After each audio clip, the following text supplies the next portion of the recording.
Vamos a hablar de eso esta mañana, del mal hábito de los pretextos, de las excusas. Quiero empezar con Gálatas 6:7 para ir estableciendo una base de cómo a veces pretendemos en este corto versículo. No dice, miren lo que dice, no se engañen, de Dios nadie se burla, cada uno coseche lo que siembre.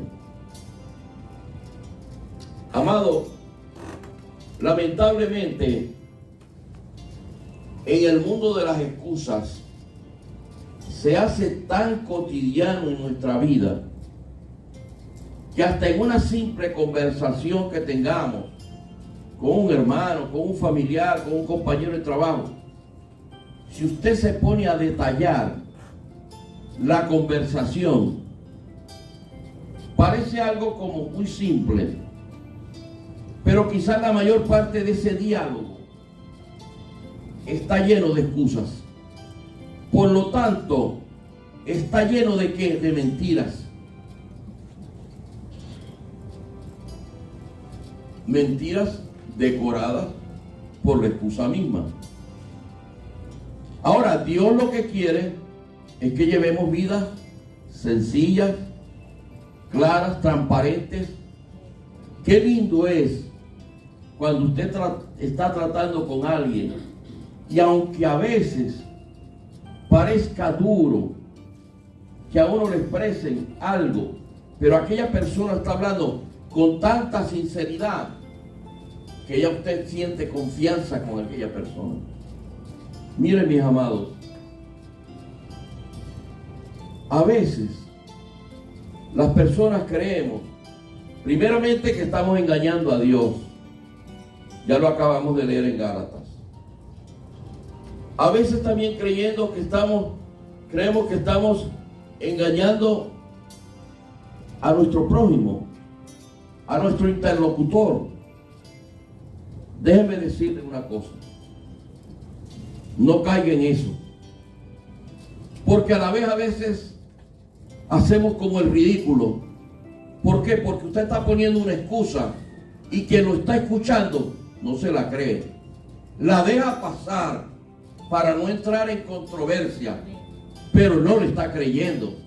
Mire, hermano, muchas veces a mí me escriben por las redes sociales y ya yo tengo el discernimiento para saber si es mentira lo que me están diciendo. Yo recuerdo una vez, por poner un ejemplo, habíamos convocado una reunión. Estábamos mi esposo y yo dirigiendo una célula familiar. Y había una importante reunión de líderes porque se iban a repartir las localidades, etcétera, etcétera. Y había 2 personas convocadas a esa reunión. Y una de ellas me escribe: hermano, mire, yo no voy a poder estar allí porque me sentí muy mal en la mañana. Y ahorita mismo estoy en la clínica pidiendo un apoyo. Yo le dije, no hay problema, tranquilo. Resuelve tu cosa y estamos en contacto. Pero ella no se daba cuenta de que ella en su WhatsApp, en Facebook, yo no recuerdo, tenía aprendido la localización, lo cual me determinaba a mí dónde estaba ella. Estaba en una playa que se le ha oído aumentar a Fabio, por allí un poco al norte, Vera Beach, una cosa así. Ella no estaba en ninguna clínica, ella estaba en la playa. Hubiera sido más fácil llamarme y decir, hermano, mire, yo ahorita estoy con mi esposo, con mi hija, con mi familiar, en una playa. Ok, listo. Mire, las cosas de Dios son de libre opción. Usted está aquí porque quiso venir. Usted ofrenda y diezma porque en su corazón lo pone Dios. Pero en las cosas de Dios nadie obliga a nada. Dice la palabra que Dios está a la puerta Si tú lo invitas, él entra. Pero si no, ahí puede pasar años. No es más fácil decir, me estoy dando un tremendo chapuzón.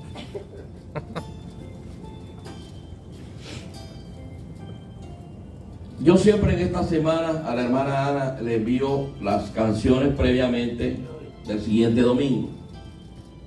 Pero esa semana estuvimos bien enredados, no sé con qué, eso si era con el trabajo. Yo se las envío generalmente los lunes o los martes. Pero era el día miércoles y yo no le había enviado las canciones. ¿Qué pude hacer yo? Inventar una excusa para quedar bien con ella. Oye, yo soy el pastor. ¿Cómo voy a quedar mal con un miembro de mi iglesia? Simplemente yo le dije, hermana, disculpe la tardanza, pero llegué muy cansado y me quedé dormido. Y esa fue la verdad. Pero yo no le iba a inventar a ella una, dicen en mi país, una de vaquero, por quedar bien. No lo haga más.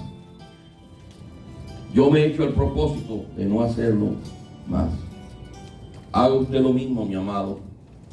Por eso es bueno congregarnos y que la palabra nos guíe, que la palabra nos enriquezca, para saber asumir las posturas que con todo mundo tenemos que tener. Mire, cuando usted le pone una excusa a alguien, voy a ser duro con esto, pero usted le está faltando el respeto a esa persona. Le falta el respeto. Porque no hay cosa más linda que la transparencia, que la verdad, que la sinceridad. Que a veces duele, sí, cierto, duele. Porque si esa mujer me hubiera dicho a mí que ella estaba en una playa, a mí me hubiera dolido mucho, porque ella era una líder. Era una convocatoria de muchos días anteriores. Ella sabía que tenía que estar en una reunión. Me hubiera dado dolor, pero hubiera sentido más complacencia que yo mismo darme cuenta. Eso pudo crear una controversia. Y yo como líder de ella, sobre ella, yo pude tomar medidas sobre ella. Pero no lo hice. Por eso es que bueno siempre escuchar el consejo de la palabra de Dios. Como digo en otras oportunidades, la palabra de Dios siempre es oportuna. Siempre es oportuna. Y le decía que había algunos casos en la Escritura que nos hablaban de esas personas que tomaron excusas para quedar bien con alguien. Empecemos por Adán y Eva, los primeros seres humanos que dieron inicio a las excusas, a los pretextos. Y yo quiero que vamos a Génesis 3, 8 al 13. Les traje varios versículos para que vean el contexto de la situación. En la Nueva Versión Internacional comienza en el 8 diciendo: cuando el día comenzó a refrescar, oyeron el hombre y la mujer que Dios andaba recorriendo el jardín. Entonces corrieron a esconderse entre los árboles para que Dios no los viera. Pero Dios el Señor llamó al hombre y le dijo: ¿dónde estás? El hombre contestó: escuché que andabas por el jardín y tuve miedo, porque estoy desnudo, por eso me escondí. Dice el 11: ¿y quién te ha dicho que estás desnudo? Le preguntó Dios. Miren la respuesta, aquí está la primera excusa. La mujer que me diste por compañero me dio de ese fruto y yo lo comí. Pregunto, ¿conocía Adán el dictamen de Dios de no comer del árbol? Claro que sí. Él tenía el primero en conocimiento de que no debían comer del árbol. Pero claro está, el primero que dio la primera excusa. La mujer que me viste. O sea que ese problema se lo tiró a la mujer, ya no era de parte de él. Y sigue diciendo, el 3, entonces Dios, el Señor, le preguntó a la mujer, aquí está la contraparte, ¿qué es lo que has hecho? Dice la mujer, la serpiente me engañó y comí. Otra gran mentira, otra gran excusa. Ella también estaba al tanto de los dictámenes de Dios. Ambos, esa pareja preciosa que Dios había creado, tenía instrucciones claras, precisas, de lo que ellos debían hacer en el huerto, en Edén. Pero era más fácil, después de violada la norma, vamos a inventarle a Dios una excusa, un pretexto. La mujer que me viste, la serpiente que estaba allí en el huerto. Ustedes a veces no se han puesto en ese mismo lugar. Muchas veces, hermanos. Y escribimos hasta las excusas más increíbles, más infantiles, más ridículas, y creen que uno se las está creyendo. Este viejito me las cree todas. Sigue comiendo de esa fruta.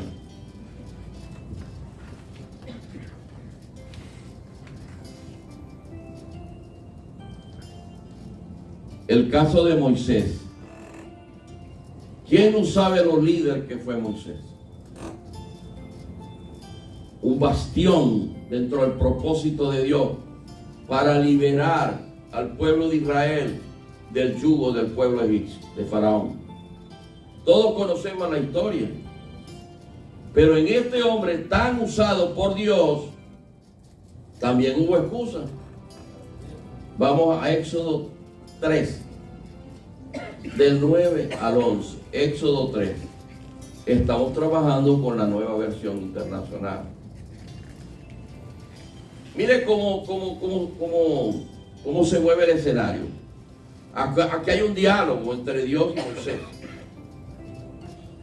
Y dice, Éxodo 3, 9 al 11, dice, han llegado a mis oídos, dice el Señor, los gritos desesperados de los israelitas. Y he visto también cómo los oprimen los egipcios. Así que dispone a partir, mira la instrucción de Dios, disponte a partir. Voy a enviarte al faraón para que saques de Egipto a los israelitas, que son mi pueblo. Pero miren la respuesta de Moisés en el 11. Moisés le dijo a Dios, ¿y quién soy yo para presentarme ante el faraón y sacar de Egipto a los israelitas? ¿Quién soy yo? Ahora mi pregunta es, una pregunta muy sencilla. Si aquel hombre oía la voz de Dios, estuvo ante la zarza ardiente que no se extinguía, ante la presencia de Dios, y todavía está haciendo este tipo de preguntas. ¿Y quién soy yo? Es una pregunta infantil. Es como llevándolo a la actualidad. Usted y yo, el Espíritu Santo de Dios ahora mora en cada uno de nosotros. ¿Usted qué cree? Que el Espíritu Santo que mora en usted no es más que suficiente para darle a usted la capacidad para emprender una obra que Dios le ha puesto en sus manos, una misión que Dios ha puesto en sus manos? Yo creo que sí. Yo creo que sí. Yo hace muchos años que tuve el llamado junto con mi familia. Yo pude ponerle la excusa al Señor, pero si yo estoy en una silla de ruedas, desde la edad de 1 año me dio la polio. Yo no he visto con mi propia fuerza ponerme en pie. Yo no puedo emprender ese ministerio que tú quieres poner en mi mano. Entre comillas, quizá yo tuve la excusa perfecta. Pero Dios no acepta las excusas. Cuando Dios te llama, es porque Él te va a capacitar, porque Él te va a preparar para que asumas aquella responsabilidad. Él te va a poner todos los elementos para que tú avances en el propósito que Él tiene en tu vida. No deseches la maravillosa obra que Él quiere hacer a través de ti. No la deseches. Dios nos capacita. Dios nos da todas las herramientas, todos los escenarios para que aquella obra la puedas llevar con bien. Desde una cosa muy sencilla hasta las mayores responsabilidades. No desestimes el llamado de Dios. No lo desestimes nunca. Porque hay grandeza en lo que Dios pone en tus manos. Porque Dios está confiando algo en tus manos. Y lo que viene de Dios hay que darle valor. El valor que eso significa es extraordinario. Mire otra de Moisés. Éxodo 4:1. Moisés era terco. Moisés volvió a preguntar en el 4:1. ¿Y qué hago si no me creen? Ni me hacen caso. ¿Qué hago si me dicen, el Señor no se te ha aparecido?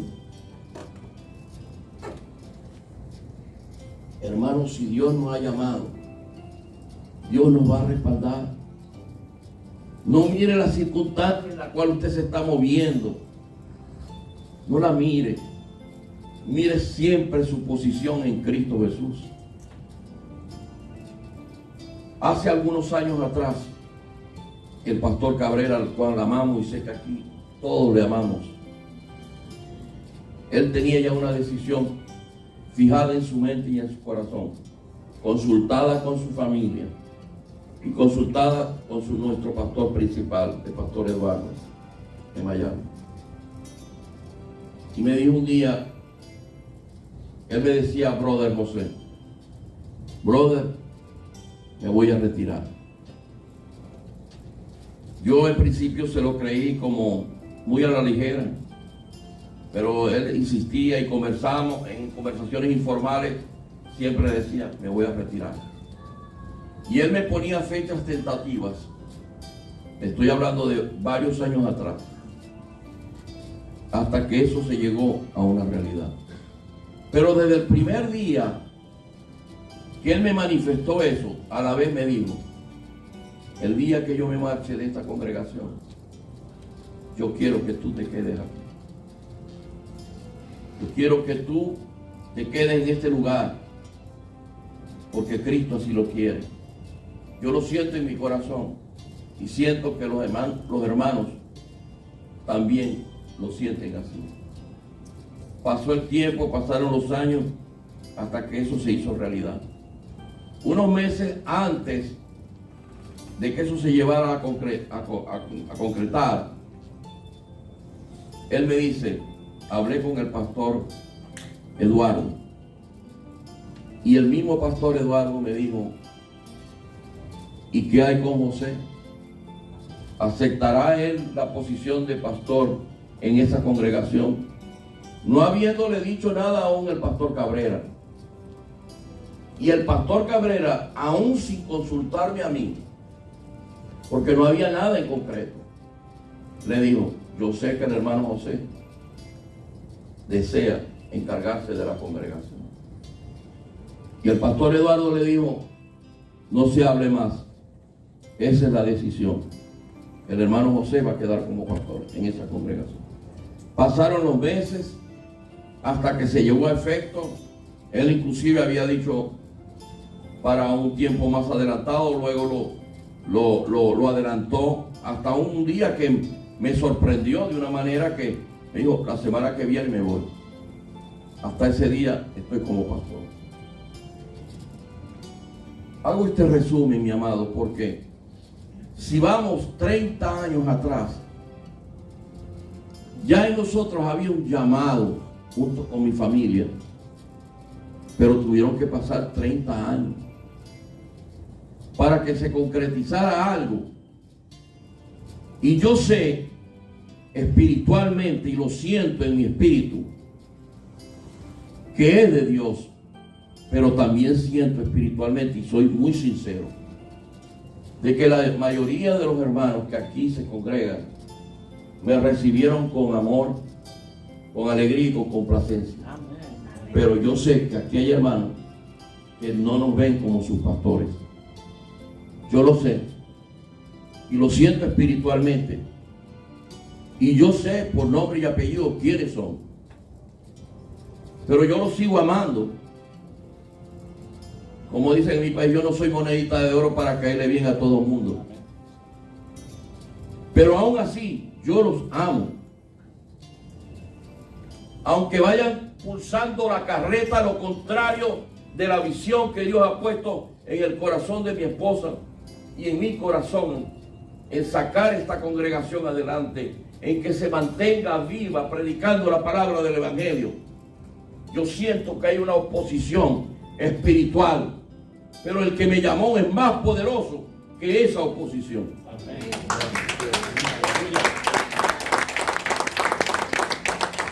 Y los amo a todos. Decía yo el día de la oración aquí, o el domingo pasado, no lo recuerdo bien, que yo no veía mi vida sin cada uno de ustedes.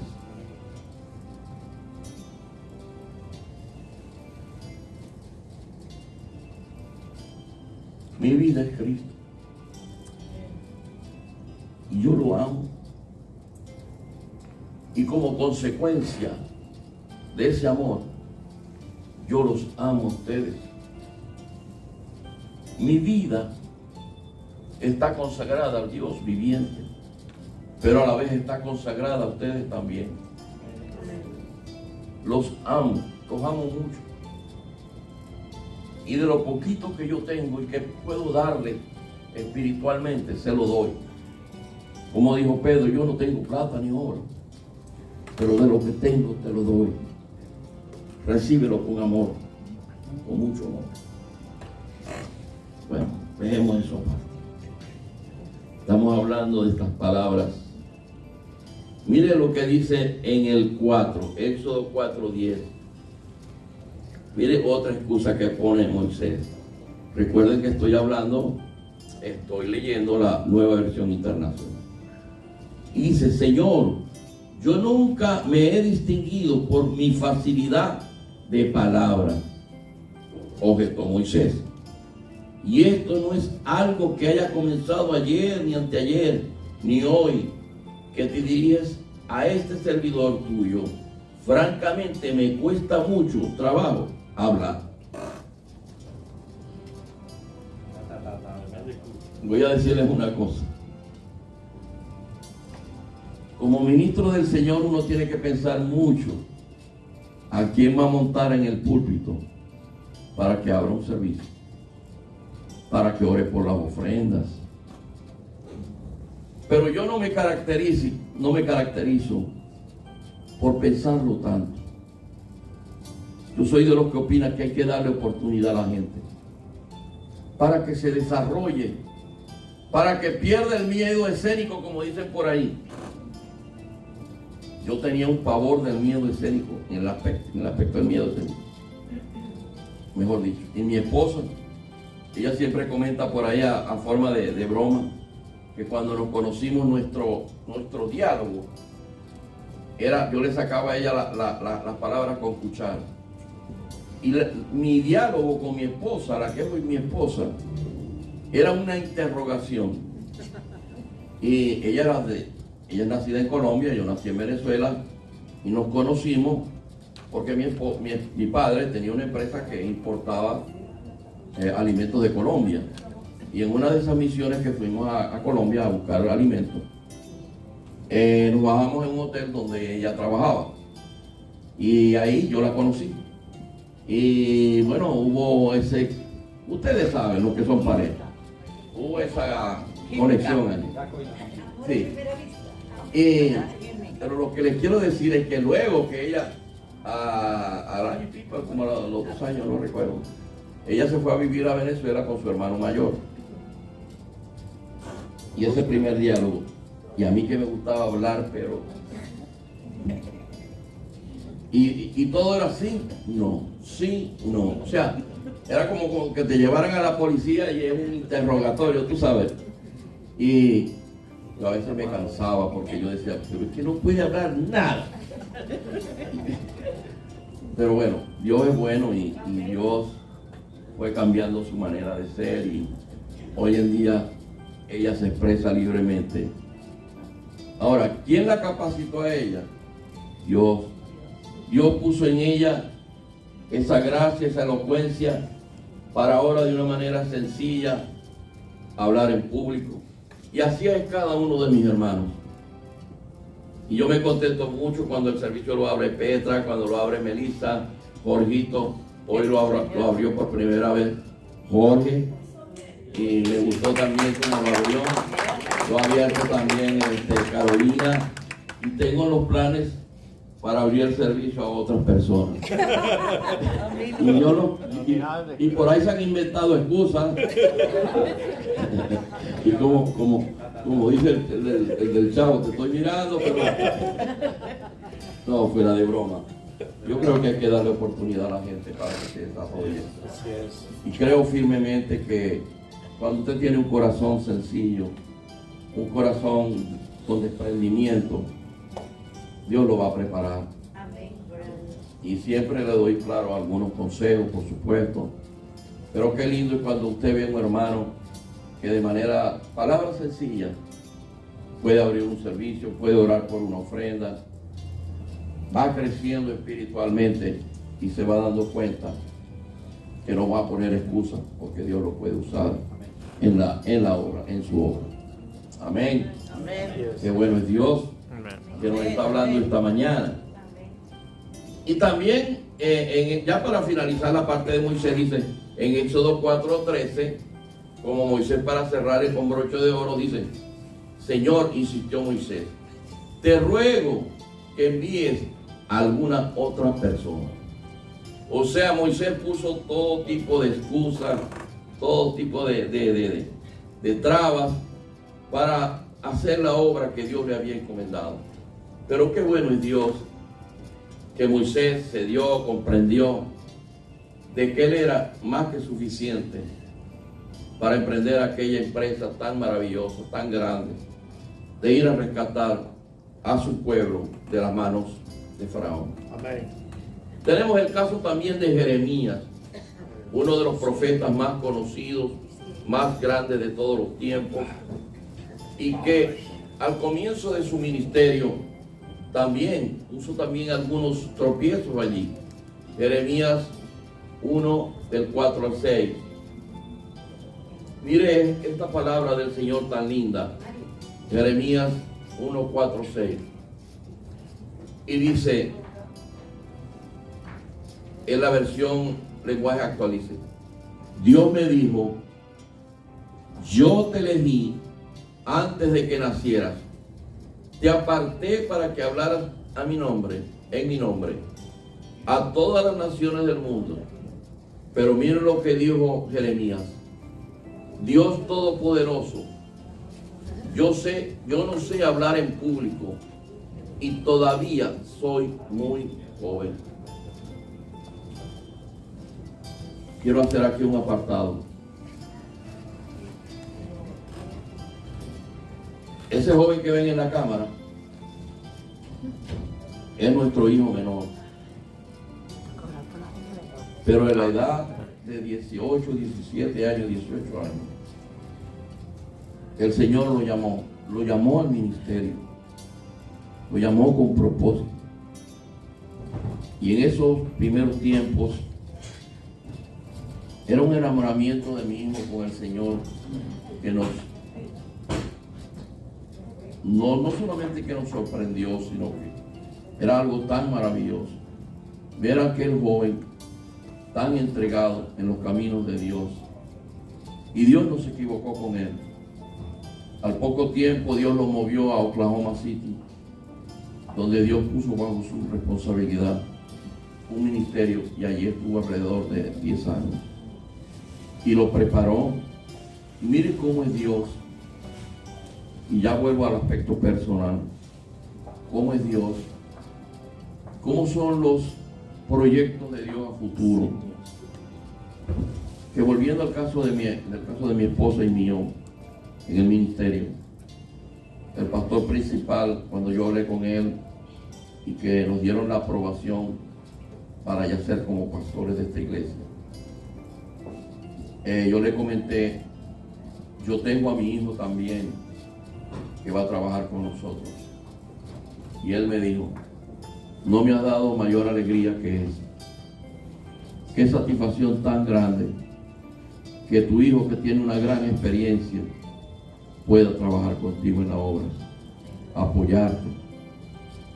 Y él se contentó tanto que me dijo, vamos a echarle ganas a esto. No vamos a permitir que aquella obra se cierre. Lo que les quiero decir es que Dios pasaron muchos años y lo fue preparando a él también en su corazón para que hoy en día esté con nosotros aquí, apoyándonos, apoyando la obra que es del Señor. Amén.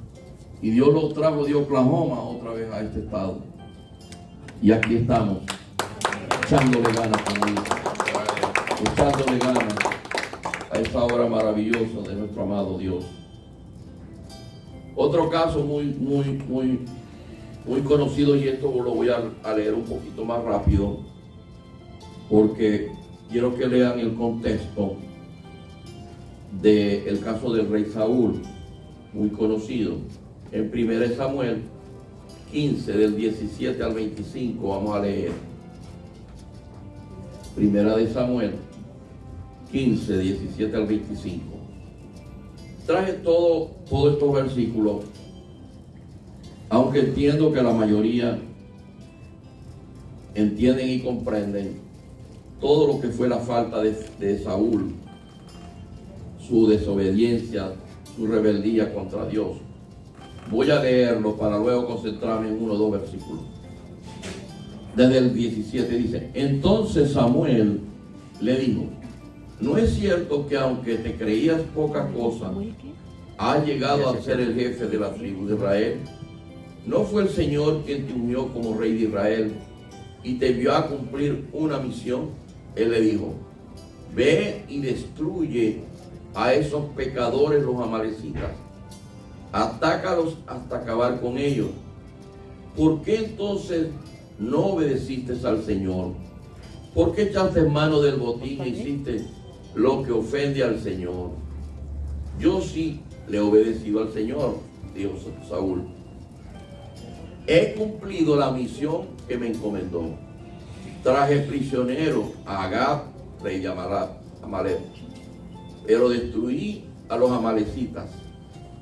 Y del botín, los soldados, fíjense, tomaron ovejas y vacas con el propósito de ofrecerlos en Gilgal al Señor tu Dios. Samuel respondió que le agrada más al Señor que se le ofrezcan holocaustos y sacrificios, o que se obedezca a lo que él dice. El obedecer vale más que el sacrificio, el prestar atención más que la grasa de los carneros. La rebeldía es tan grave como la adivinación, y la arrogancia como el pecado de la idolatría. Y como tú has rechazado la palabra del Señor, Él te ha rechazado como rey. Y dice Saúl, he pecado, él lo ha admitido. He quebrantado el mandato del Señor y tus instrucciones. Pero miren al final, en donde yo quiero hacer énfasis. Los soldados me intimidaron y les hice caso. Ahí está el pecado de Saúl. Un hombre que fue llamado por Dios amado por Dios. Y lo pone como el primer rey de Israel. Todos conocemos cómo el pueblo de Israel pedía un rey, porque veían a los otros pueblos que tenían reyes. Ellos también querían un rey. Y Dios lo complació y le puso a Saúl. Ahora, este hombre desobedeció completamente las órdenes que Dios le había dado, porque en sus instrucciones Dios le dijo: acaba con todo, con el rey, con los soldados, con su pueblo, con sus posesiones, con todo. Pero él está haciendo aquí caso omiso de la orden de Dios, y puso como excusa al propio pueblo que él usó para matar a los amalecitas. Ellos supuestamente lo convencieron. ¿Usted cree que un hombre de Dios que verdaderamente conoce a su Dios va a permitir que alguien, como pasó con la serpiente y Eva, igual, son excusas que muchas veces ponemos para no obedecer lo que Dios manda? Y qué triste es eso, muy triste. Qué triste, muy triste. La Escritura luego nos dice cómo él fue desechado, cómo murió, cómo murieron sus hijos. Fue algo tremendo. Otro gran ejemplo, aunque no traje la Escritura para no ocupar más el tiempo, pero quiero que la busquen y la lean en su casa, en Lucas 14, 15, 24. Esa Escritura habla de una parábola, y es la parábola que muchos predicadores llaman la gran cena. Los invitados a la cena también le dicen. Lucas 14, del 15 al 24. Cuando usted lee toda la Escritura en ese versículo, se da cuenta que fueron muchos allí los llamados a esa cena, pero todos pusieron una excusa.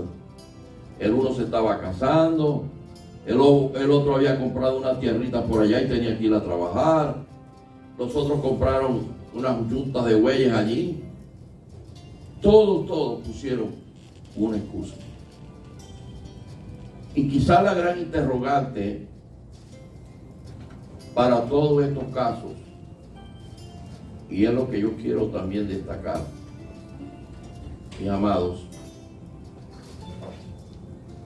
que salvo los convidados a la cena, de los que hablábamos de Jeremías, salvo Saúl, pero Moisés, tengo el caso también de Gedeón, que pusieron muchas excusas.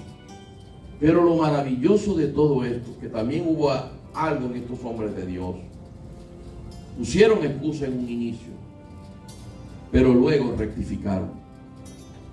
Y qué lindo es cuando uno rectifica. Pero qué malo es cuando usted persevera en el fallo que está teniendo.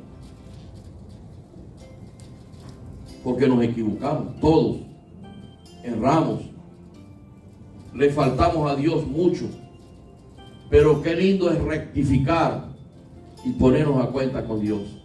Así es. Qué lindo es dar como un parado y decir: no, yo estoy equivocado, yo estoy en un error en esto, yo tengo que enmendar con la ayuda de Dios, enmendar esta postura que no es la correcta. Qué lindo es cuando un hombre o una mujer de Dios hace esas rectificaciones. ¿Cuántas veces no hemos caído y Dios está ahí para levantarnos por medio de su Hijo? Muchísimas veces. Pero qué bueno es cuando nos levantamos con la ayuda del Señor y reconocemos delante de Él que le hemos fallado. Porque todos fallamos. Aquí el único perfecto y sin pecado se llamó Jesús. Pero qué lindo que la Escritura hace mella en nuestra vida y nos ayuda a rectificar. Tengo unas palabras ya finales, no quiero quitar más tiempo. Las voy a leer textualmente porque me parece muy importante. No las voy a parafrasear, las voy a leer textualmente. Somos peregrinos en este mundo. Como consecuencia, nuestro tiempo aquí en la tierra es muy limitado. Quizás podemos vivir 70, 80, 90 años.